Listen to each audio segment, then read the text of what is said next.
금년 2015년 1월 4일 첫 일요법회입니다. 근데 새해라고 하는데 새해 같지 않죠? 한국 사람 어쩌든지 음력 설을 세야 새해 같습니다. 오늘 황벽스님의 전심법요, 마음을 전하는 진리, 요체, 제일 첫머리에 나온 몇 부분을 오늘 강의할까 합니다.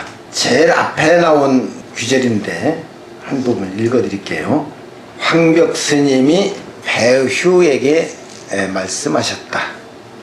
모든 부처님과 일체 중생은 한 마음일 뿐 거기에 다른 어떤 법도 없다. 이 마음은 본래로부터 생기거나 없어진 적이 없으며 푸르거나 누렇지도 않다.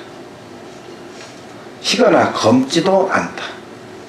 정해진 틀이나 모양도 없으며 있고 없음에 속하지 않고 새롭거나 낡음을 따질 수도 없다. 또한 길거나 짧지도 않고 크거나 작지도 않다. 그것은 모든 한계와 분량, 개념과 언어를 뛰어넘는다. 그러므로 생각을 움직였다 하면 곧 어긋나 버린다. 이것은 마치 허공과 같아서 끝이 없으며 재어볼 수도 없다. 이 마음 그대로가 부처이고 부처가 곧 중생이다.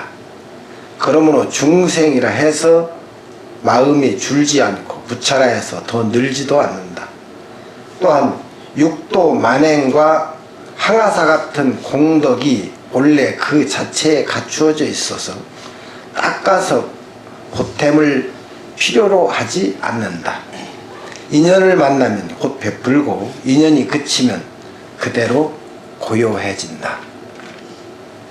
여기까지입니다.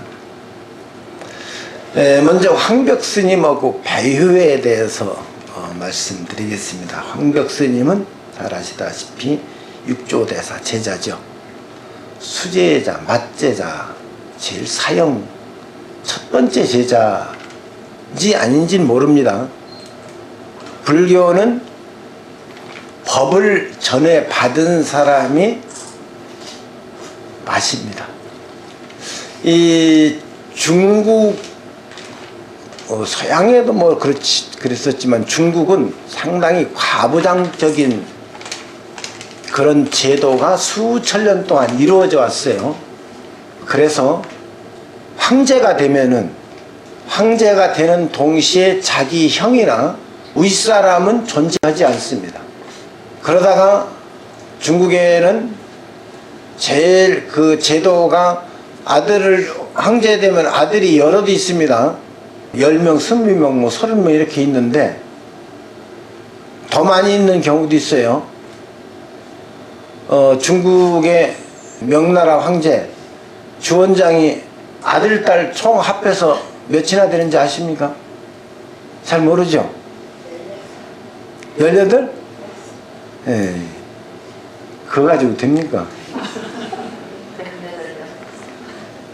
108명. 108까지는 안 되고 93명입니다.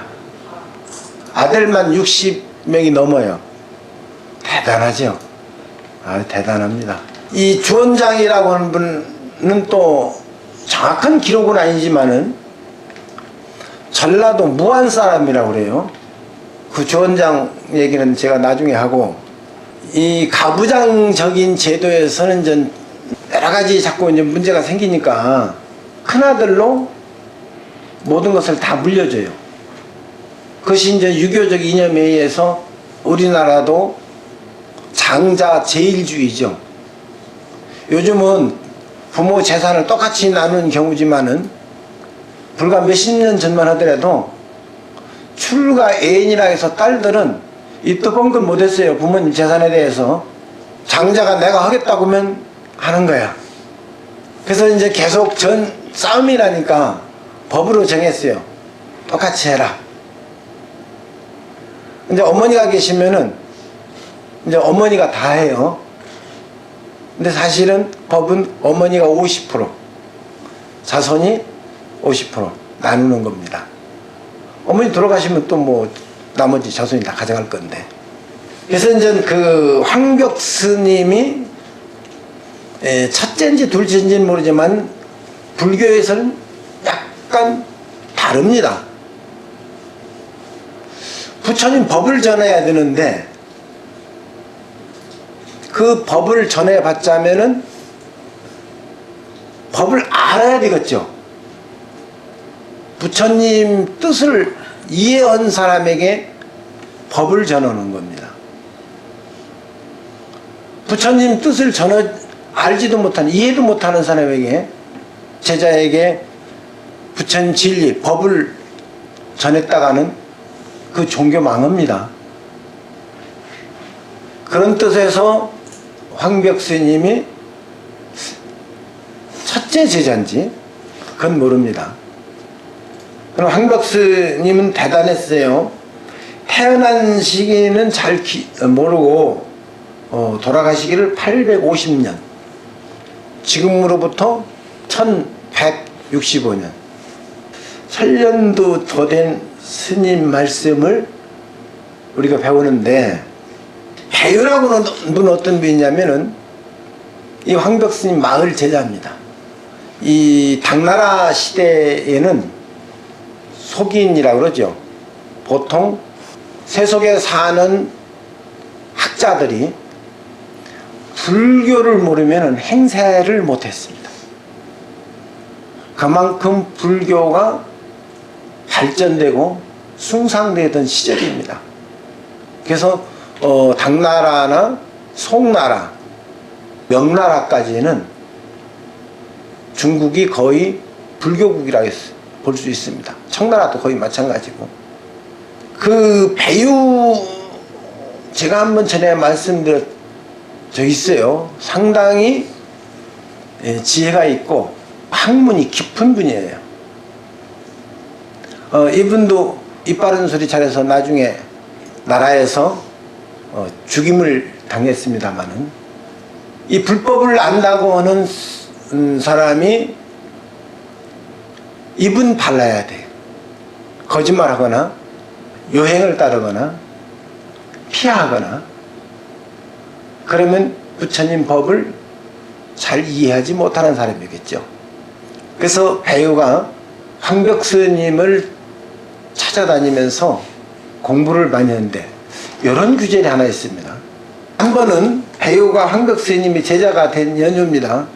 황벽 스님 절을 찾아갔어요. 절을 찾아가니까 스님 화상이 장띠 그려져 있어. 스님 화상 그려져 있는 절 가본 적 있어요? 그런 전각 가본 적 있어요? 법무사 가면 있죠? 조사전 그럽니다. 지나가는 그 절에 가서 조사전에 들렸다 그 이제 옆에 지나가는 스님을 붙들고 묻습니다. 여기에 스님 화상이 진영이라 해가지고 그려져 있는데 이 스님은 지금 어디에 있습니까? 하고 물었어요. 그러니까 그 스님이 입이 봉창이 되어버렸어. 말을 잊어버렸어. 여러분들에게 묻겠습니다. 부처님 상이, 우리 서가모니 부처님 오셨어요. 주불. 서가모니 부처님 상이 여기 있는데 서가모니 부처님이 어디에 있을까요? 마음? 누구한테 배웠습니까? 마음이 있다고. 내가 가끔 그러죠. 모르면 마음이라 그라. 또 있다 없다 물으면 없다 해라. 이거는 숙제입니다. 서가모니 부처님은 어디 있을까? 이 스님이 말을 못하고 있으니까 배우가 그럽니다. 쑥맥 따로 없구만. 스님한테 당당하게 그럴 수 있습니다.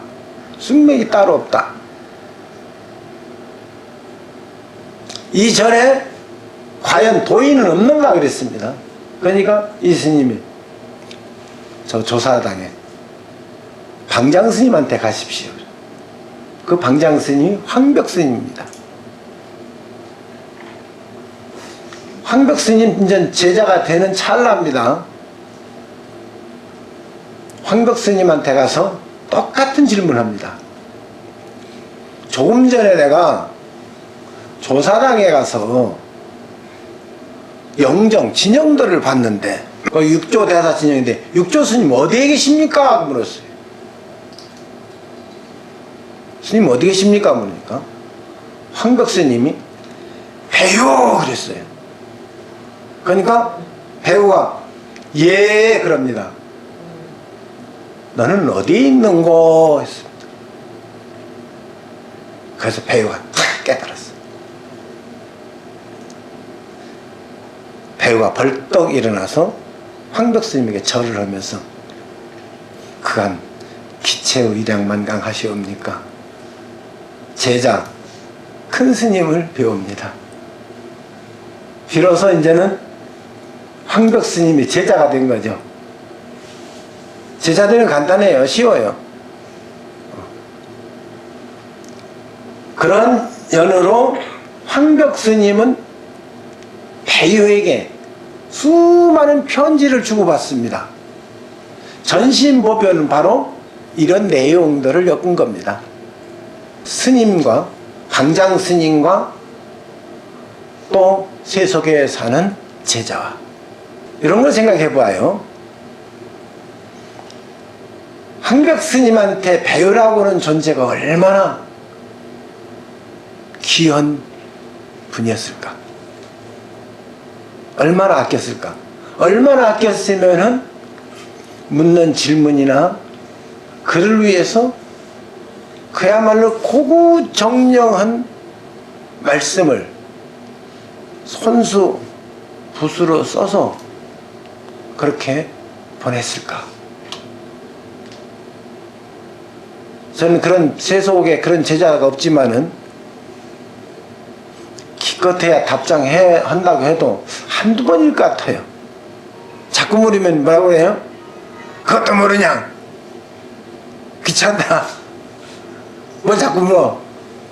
그럴 것인데 스님은 이만한 책이 한 권인데도 편지를 써서 그래.